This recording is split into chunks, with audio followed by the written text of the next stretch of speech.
All right, we'll call to order the regular meeting of the Board of Commissioners, March 20th at 5:15. Commissioner Ernst? Here. Commissioner Engel? Here. Commissioner Rollins? Commissioner Vogelsang? Commissioner Wright? Here. Any changes to the agenda?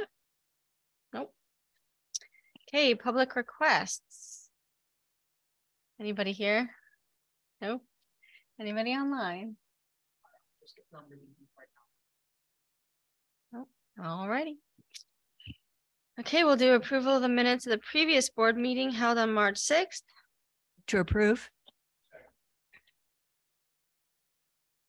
Commissioner Ernst? Commissioner Engel? Commissioner Rollins? Yes. Commissioner Vogelsang? Commissioner Wright? Yes. Motion passes. Okay, moving on to regular business. First one is the Science Explorium exhibits. Brianne. Commissioners, in your agenda packets on page 5 are 2 new exhibits for the Science Explorium. We currently have Zoo and You going on through May, then we break for our summer camp. We have Leonardo's Lab, which will open from September 2023 to January 2024. These exhibits would follow those that we've already got under contract. So Under the Arctic would be featured from January 2024 to May 2024. And then Animation Land would run from September 2024 to January 2025. Both of these have been successful in the past, and the programming is in place for field trips and daily programming as well as there. So tonight, I'm just looking for approval of these 2 agreements as presented.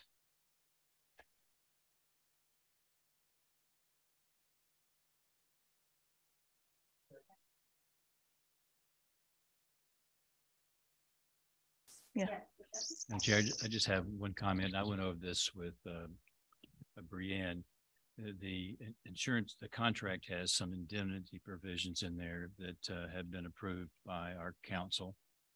So because, and especially the insurance where I think there's some statutory issues that we have to deal with from a sovereign immunity standpoint. I think that's been addressed, and I think the commission needs to be aware of that. And then I mentioned to Brianne some of the insurance issues there that they're requiring, which it seems like it was the insurance provisions were written by my attorney rather than an insurance person. But nonetheless, I think we can accommodate those requirements. They're asking for like a $5 million policy, which may require 2 different policies to accommodate that and to add them as additional insured. But I just wanted to make the comment because of our sovereign immunity. I wanted the commissioners to know that it had been taken care of by Sam and Jake. So thank you, Madam Chair. No discussion? Nope. Joanne? Yes. Commissioner Rollins? Yes. Commissioner Vogelsang? Commissioner Wright? Yes. Motion passes. Okay, number 2, Coastal Stewards Tower donation agreement. Brianne? Commissioners, on page 41 of your agenda packets is a new memorandum of understanding with the Coastal Stewards. We've had previous agreements with the Coastal Stewards. Mr. Holloway is here tonight from the Coastal Stewards as well as some of his staff. We've had previous agreements. This one is a new agreement that kind of talks about the history in it, and this will solidify the donation that we had previously discussed in those older MOUs, and this will cut our expense for the tower. We committed $2.6 million, so this money would lower the taxpayer burden for that tower, and will also get us towards the naming rights of the tower that was previously granted by the city of Boca Raton. I've been assured by the city staff that once we get this memorandum of understanding under execution, we will go forward and reissue those naming rights with the city. We'll go through that process with them.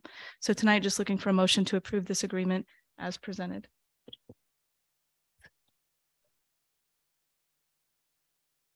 On this? Nope. Joanne? Commissioner Ernst? Commissioner Engel? Commissioner Rollins? Pleasure. Commissioner Vogelsang? Yes. And Commissioner Wright? Motion passes. Okay, item number 3, the AmeriCorps change orders. Brianne? Good news is that these change orders result in a gain for the district. So this is just a matter of process for all of us. These 2 change orders, change order number 19 and change order 20 from AmeriCorps for Ocean Strand, result in a net savings of $18,113.66. So I'm just asking for a motion to approve these change orders as a matter of procedure for us. To approve change orders?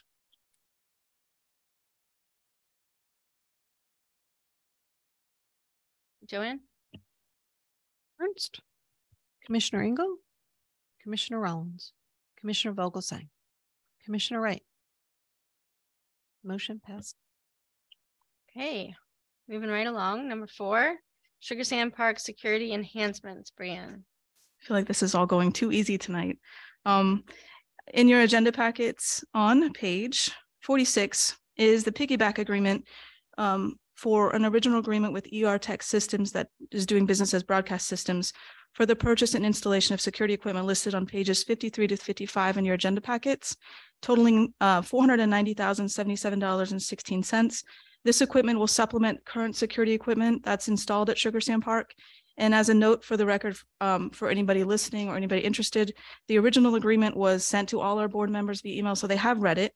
It's just very large. It's over 150 pages, so we didn't put it in the agenda packets just because it made the file size too large to send out to some email accounts. So if anybody wants it, you can request it and we'll be happy to send it over to you. But it's an agreement that the city has piggybacked off of as well. And tonight we're just looking for approval for this equipment as presented in the agenda packet.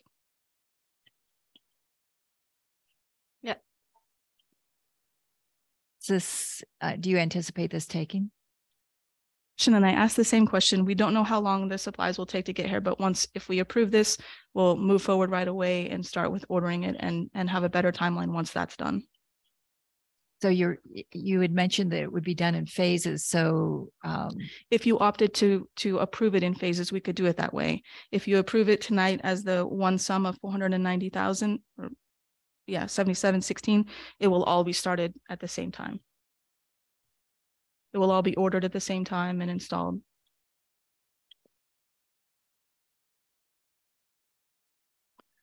Madam Chair, just, and I'm certainly not against security and taking care of our patrons. And in my profession, I'm looking for ways to create safety for patrons. The question is that we used to get reports from the city regarding injuries. I don't know whether that's still happening or whether there's been any claims been reported. We really don't know sometime until we get a loss run as requested from the League of Cities. But the same holds true with what's going on in terms of, I think the catalyst to this, the nexus, was break-ins that were taking place where people were leaving, I guess, expecting to be able to leave the car with valuables on the seat in plain view and have them there when they come back, in spite of the fact that we have signs that says, do not leave your valuables in the car, lock them up in the trunk. I can personally speak to the fact that, people ignore those signs. And I won't say any more about that. But I would like to be able to have regular updates from the police. And I don't know whether they have a reservation about doing that because of, lack of transparency in what's happening in our city, and maybe trying to keep that news out of the press. But I would sure like to know on occasion how we have been without the security system, and then monitor that to see if we're having any results. I mean, if we're going to spend $500,000, I think we need to have some accountability here to make sure that the system is working. And if I understand it correctly, also, the city is going to be mirroring at their parks what we're putting in. Is that correct? Waited, yes. And I think the city will start putting, I've seen it downtown, even at City Hall, they've added new security measures too. So okay. Are these actively monitored, or do they have to go back and review the tape? As I understand, the plate readers are in real time. So if somebody comes through the gate with a stolen plate, the police are notified immediately and they're dispatched to the park to look for that vehicle. As far as the cameras, I don't know that they're watched in real time, but I think the footage would be available if something were to happen. It's more of helping them solve things than it is stopping it from happening. So these would be, the cameras would be monitoring the parking lot, the interior of the buildings. We have the doors at the entryways of the doors to a lot of our buildings right now under video surveillance, but these particular cameras are for the parking lots. We have the Sugar Sand Park Playground under surveillance already. This covers the tot lot, but this, as you know, the parking lots at Sugar Sand are pretty spread out throughout the park. So this would cover all of those. Do we still have security from the Parks and Rec rangers, the park rangers? The rangers are still in the parks, yes. And my understanding is that they were actually very vigilant this weekend and stopped something from happening at Sugar Sand this weekend because they were on top of a situation there. So they've been vigilant in taking care of things. Was this a break-in or? A potential break-in, yes, but it was stopped before it happened. Okay. I just want to make sure that we're getting value for the funds and that I know how they're operating. And, you know, I wouldn't expect the cameras to be monitored real time, you know, but the plate readers understand that people come through here. If a plate is red and it's a stolen vehicle, then they respond to that. Do they keep these on file, the plates that come through, or is it just on a day-to-day basis unless something's triggered, nothing is stored? I don't know how their storage is. I'll have to find that out for you. Okay, well, that's not important.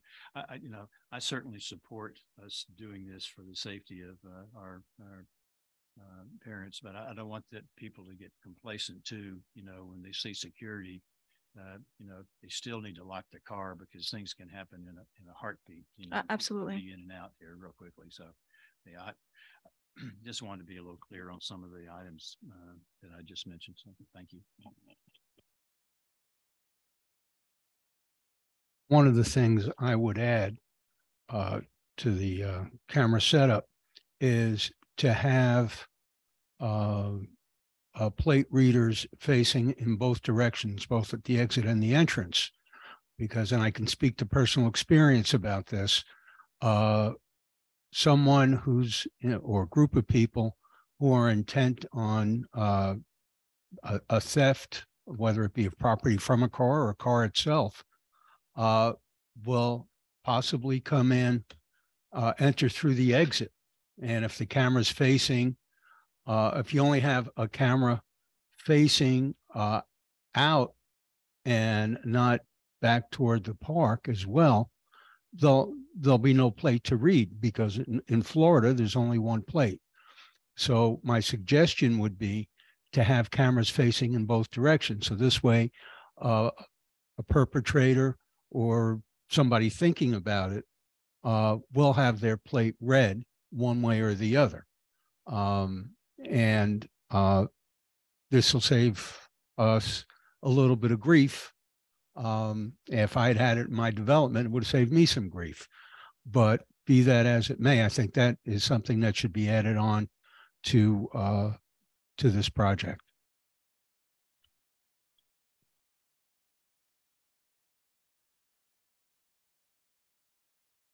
I was saying that maybe get a police report. At least could we get a park ranger report if it's not from the Boca PD? At least we used to get the ranger reports of injuries and different things. Yes, we did encompass that too. We did send that. I meant to follow up with Commissioner Rollins when he stated that. We did follow up with city staff today to see, we sent some copies of previous reports that we used to get to see what it would take to get something similar back and more consistently again. So just, we haven't heard back from them today, but we'll get that going this week.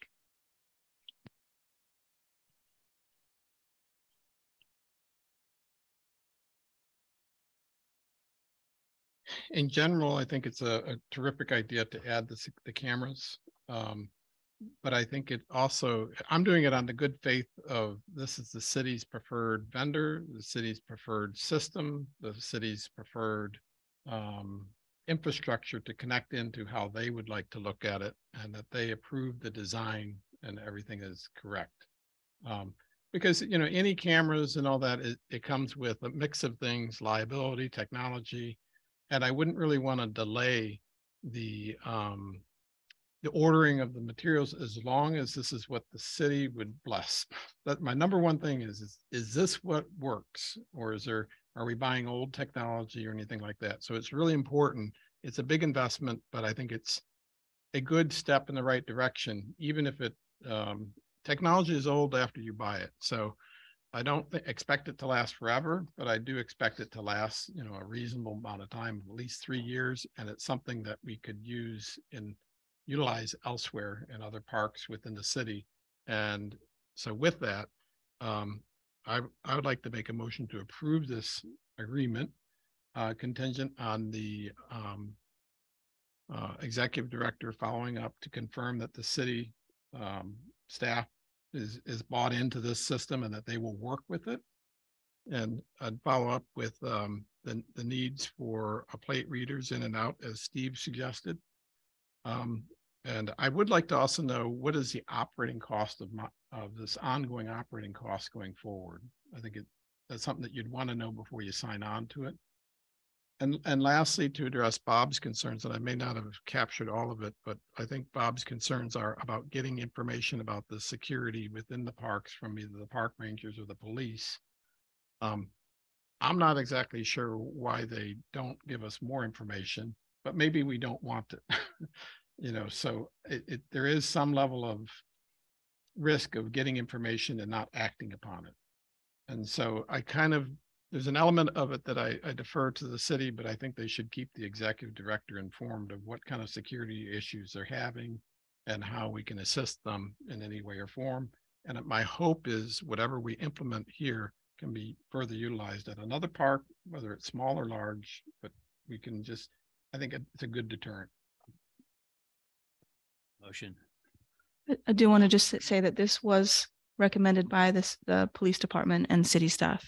Yeah, that's what I understood in our conversation, Brianne, but I think Craig's right on. It has to dovetail in with what the city has. And so we have one system that everybody's using. And I think we're in all the parks. I mean, the city needs to make sure that they do. If they don't do it in one park and that's where something happens, and they've created themselves a liability issue too. So I second Craig's motion. Dialogue there is, Brianne, as we all know with the city, you know, it seems like we did a lot of work on other things and we find out later, you know, they have a different plan. I just want to make sure from the highest level within the city, this is what they want and that this works. I don't want to invest 500,000 plus and find out later that, well, they don't really care about it. I mean, I think Melissa did the legwork on this. Yeah, but this is the vendor that the city uses, and this is why they recommended them, because it will feed right into the current system. This is who currently installs it.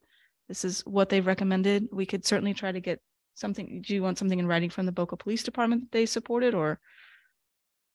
Okay. Boca Police supports our decision. This is what they would want to. Okay. And it should address Steve's concern about in and out on the readers. I don't know why. I defer to the police and the security professionals what they recommend. Okay. Okay. Well, okay.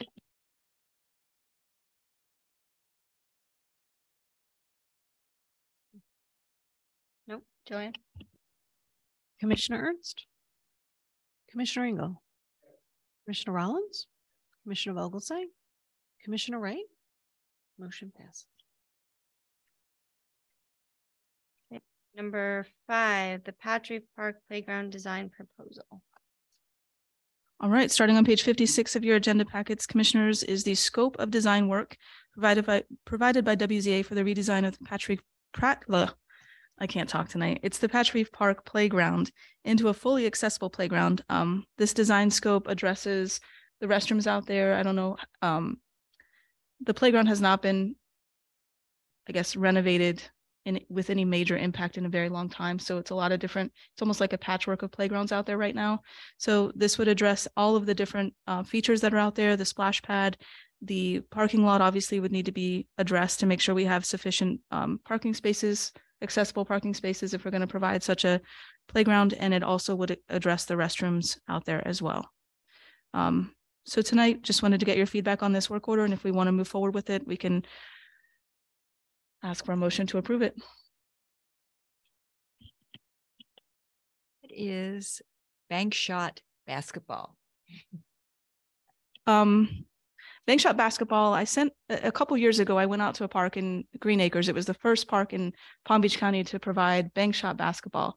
And it's an accessible way for kids of all abilities to enjoy basketball without the competitive part of it, without having to run up and down a gym if you can. You basically go, these hoops are arranged in different patterns, and you have different, you can score yourself 1 point, 2 point, 3 points, depending on where you stand.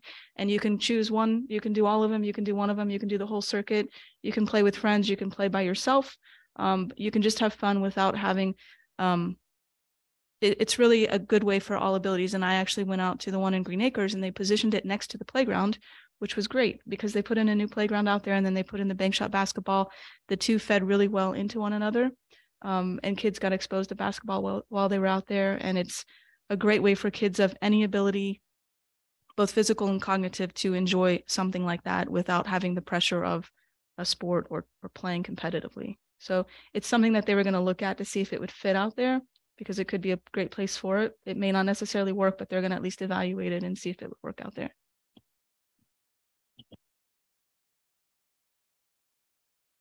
Yeah. First, I'm glad to see that we're evaluating this project. This is something very near and dear to me. But also, I would like the consultants to get input from people within the disabled community so that we know we're doing the right thing and that this is something that is usable for them. And to that end, if we could put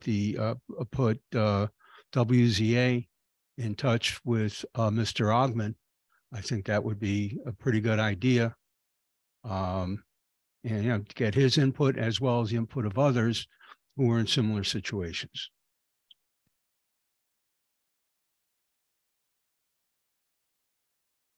This design, we did talk to we talked to them about that, and they're agreeable to meeting with a committee of people. So we found some people. I think we were going to get with Susie from Top Soccer as well to get another input on it too. Okay. I agree with Steve, but I also would like it to be with, other users. It's not just disabled, because we have a mix of everyone. I like the idea of the whole concept. I love, but I hope that the park hits the target audience of kids in general, and everyone can use it. It sounds like the bathrooms, everything is time to refresh it and redo it. I would also hope that you'd have some kind of tent structure or shading kind of baked into this whole thing. Is that in there?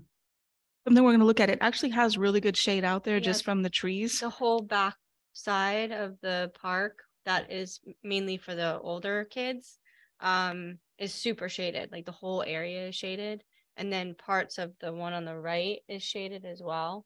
And the water area, you don't really want that shaded. You want that sun because you don't want the kids getting cold like in the water, I think. But the whole area is pretty shaded. Like there's big trees out there and stuff. But we're going to Yeah. evaluate all of them, because even if you go out to like the park at Barrier Free, which is one of the examples that was brought to us as a a benchmark type of facility there, they have shade coverage on the main structure that's accessible, but then they have some supplemental elements that are all accessible, and they're in the sun, and they are burning hot most of the year. So you can't really sit in them and use them fully. So we would look at anything that was fully exposed like that and make sure it had some coverage over it.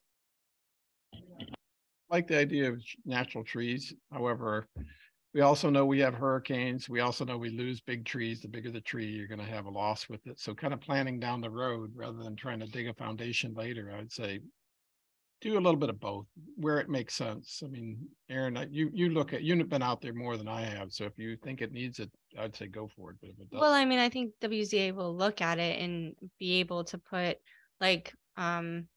where the trees are, they can put certain things under those trees that make sense. And Right. then wherever they lay out the other stuff, if they feel like a shade structure is necessary, because don't forget, shade structures in a hurricane will get destroyed as well, you know? So I think trees have a better chance than shade structures, but I mean, I think it's part of the design that they're Part of gonna the look design. at, and they know the trees are out there and stuff like that. So Okay, that's fair. So the two components of design is making sure we have some a crossfit of kids, but we're focused on making sure it's for disabilities and kids with easier access as a feature. This is not affecting the basketball courts, correct? Okay. Okay, yeah, sounds good to me. Motion to approve.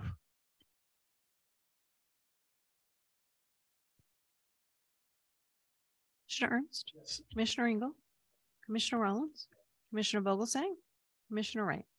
Motion passed.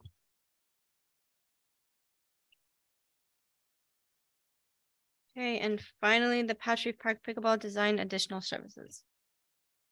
Commissioners, on page 69 of your agenda packets is one more tweak that we need for that pickleball center out there at Patch Reef. So the roofing structure comes prefabricated. However, they do not design the footers because every place is different, and we have to have design work done for the footers out there. It's about 36 footers in total that would be required to hold up this roofing structure. So on page 69 is the scope of services that CGA has offered up for this, totaling in the amount of $31,143. So we're looking for approval of that tonight. Question. When you're putting a roof over 18 pickleball courts, is that going to confine the noise of that activity underneath there so that it's going to have an issue or complaints from the people who are playing there? We hope it keeps them quiet. But there are other things we can do. I'm just kidding. Sorry, to our resident pickleball player. There are some things we can do with the mesh and the netting around that. There's new things out there to help kind of keep that down. So if noise became problematic, we could add those as well. There was, I was explaining to Melissa, there was an interesting article in the Sun Sentinel this morning where a orthopedic said this has been a boon to his business because of the folks being a little aggressive and not knowing how to play and use the paddle, and then falling and spraining and so forth. But the thing that I would propose is that, given that, I mean, a slight any debris on those courts. I mean, somebody needs to make sure that during the day, that especially if we have a storm or something, that the courts are brushed clean. Otherwise, you could have some liability issues out there. Now, except for Melissa, I know she's very careful about those kind of things. But I think, seriously, you know, the article did point out some very good things about, you know, what to wear, how to play, instructions and so forth. I know Patch Reef does have an instructor out there, do they not? So I mean, I think it's going to be a mecca for pickleball when we finish it up. And would you do me a big favor and talk to Jenna and see who the structural engineer is for the project?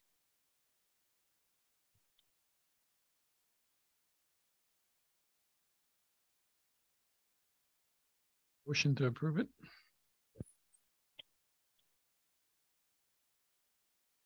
Ernst, Commissioner Engel, Commissioner Rollins, Commissioner Vogelsang, Commissioner Wright. Motion passes.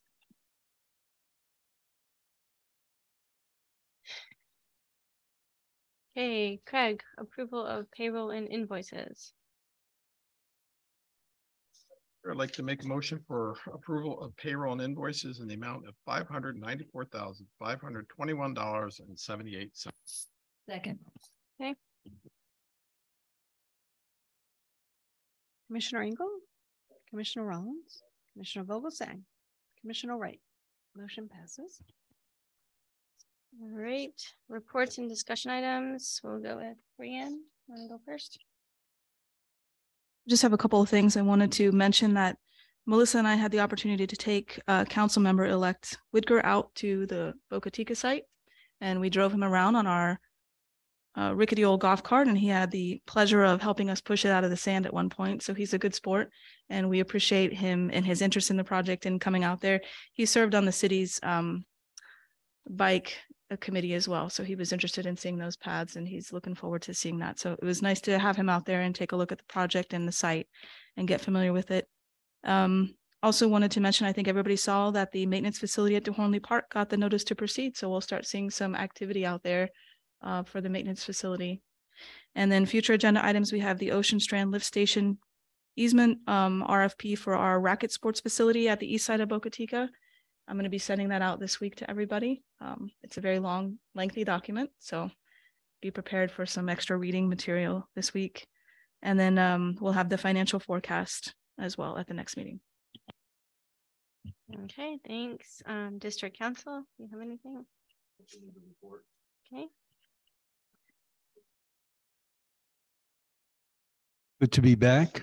I'm glad. One thing I do want to point out that the funding for the security cameras was really made possible by Commissioner Ernst's financial expertise. And because if I'm not mistaken, all of this funding is interest income on the district's investments. So kudos, Commissioner Ernst.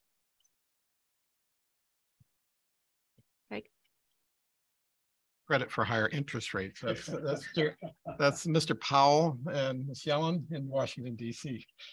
Go ahead. Yeah, so I'm glad you brought it up. I have 2 points of interest. Okay, number one, let's just talk about interest earnings, and what should be of concern for most people that is probably off the radar is your community bank, as well as banks that have recent failures. The Silicon Valley Bank as well as Signature Bank were both taken over in the past week. And the first reaction is, how does that concern us? It really doesn't, but it does. Okay. It doesn't because according to SBA's website, we do not have any exposure to either bank and there's no concerns. However, you know, there is a general financial markets concern from a larger perspective about a variety of factors in the banks. And it's not just a run on the bank, it's the assets they're holding, it's the depositors of the banks, it's a lot of different things that gone into the situation there, and it's still evolving and it will continue to evolve. You know, we, like anyone else, has insurance for up to $250,000 in a bank account. So if you have more than that in a bank account, you're at risk or dependent on the bank that's holding it. Northern Trust is definitely one of the higher rated banks and they're very secure. The majority of our funds, over 52 million, almost 53 million, is at SBA, the Florida Prime Fund. So I took the opportunity to take a closer look at the holdings of the SBA fund, as well as what banks they're involved with. And just as an abundance of caution, you know, I think that I would like to ask our executive director and I to explore with Northern Trust a treasury fund as opposed to the SBA fund.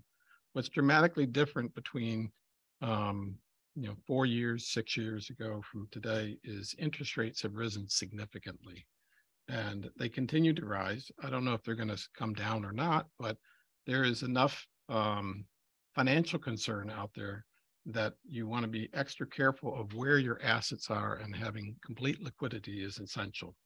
So the SBA mix of assets has a variety of things in it. I just think it would be more prudent for us to save a little bit and put it into a treasury or a government money market fund that is very short duration and a little bit more secure than what the mix is. But I think we need to explore it. There's no question we had great interest earnings for the past 3 months, including this month. And I guess the earnings that we got for December totaled $538,000. That's beyond what I was expecting for the whole year. I mean, that's just 3 months. I don't take much pride in that because that's a penalty for everyone, for interest rates, homeowners, everyone else is paying it. So you can count on probably getting higher returns, but it goes back to the gentleman who was here at our tax rate situation, who asked, you know, he's got a very small business and he's scrapping for his church and different things. You know, it's going to be harder. So we have to take that into consideration next budget cycle. which also ties into what we just did here. You know, we improved 2 big items. I appreciate that. I think it's the right thing to do do it, but we really need to think through our budget and what we're doing when we come along and we add these things on. We can afford it. We're okay doing it. But if we think we're going to buy out the debt on the Boca Chica property, it becomes much more difficult. So just keep that in mind. I know that Merv is going to come back to us at the end of the month and talk through what is our financial plan is. And I think it's going to be all the more important this year that we really stick to what we say we're going to do. And let's be a little bit conservative, but tight on what we're doing.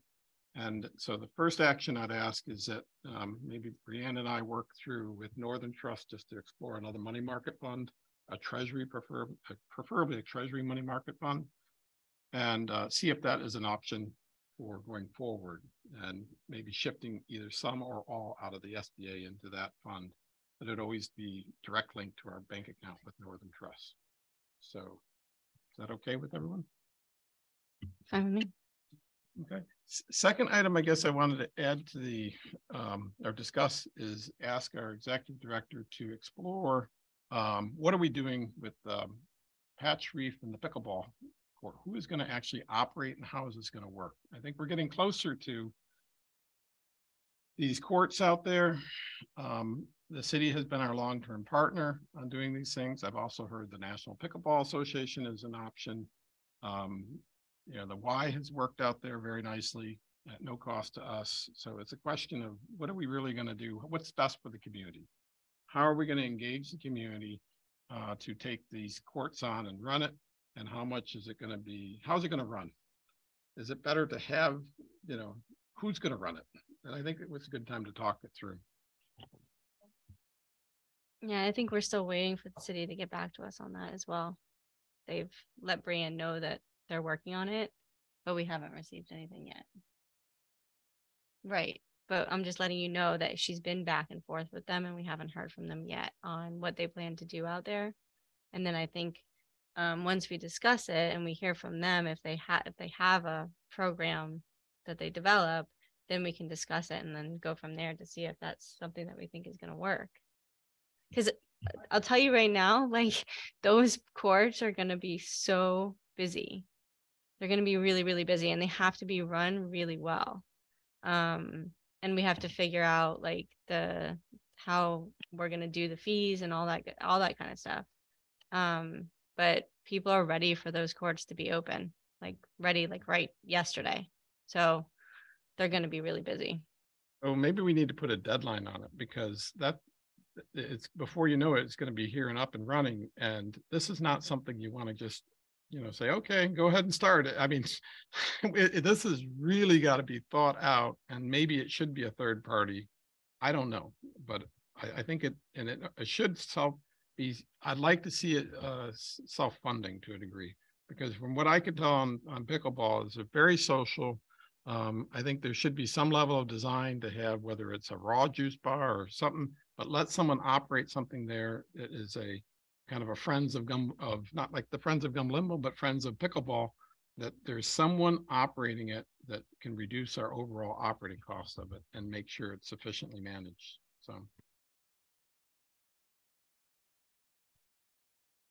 Do you know who operates the Naples or the Daytona, those big pickleball, if they're city or?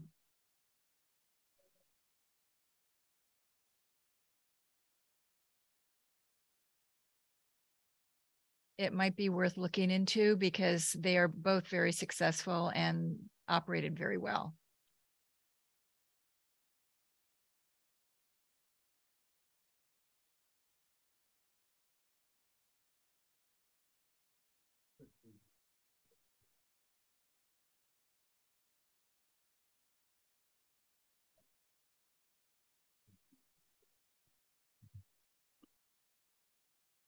Didn't do that, this guy over here. I think that, you know, having a plan in place or some thoughts, I think the city should come back with a plan that could be an opportunity for us to discuss other options. But I would like, as Sue mentioned, to find out from those two other facilities that are highly successful, I know, how they're operated. And because I would like to operate those at a minimum break even, but wouldn't hurt me if we put a little money in the treasury, in addition to Craig's interest that he's been so good about building.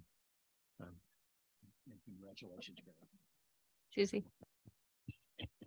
I echo Craig. Thank you very much. You have never disappointed us. You've always come through and with great thought and great foresight. So keep up the good work. Our constituents appreciate it.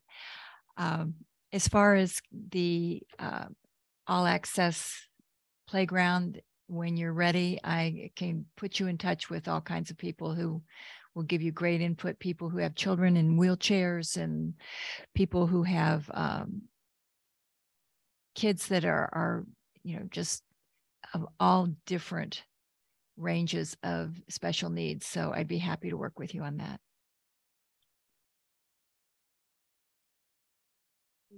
Yeah, no, I just want to say that I don't know if FAU, the bathrooms were miraculously very clean this weekend.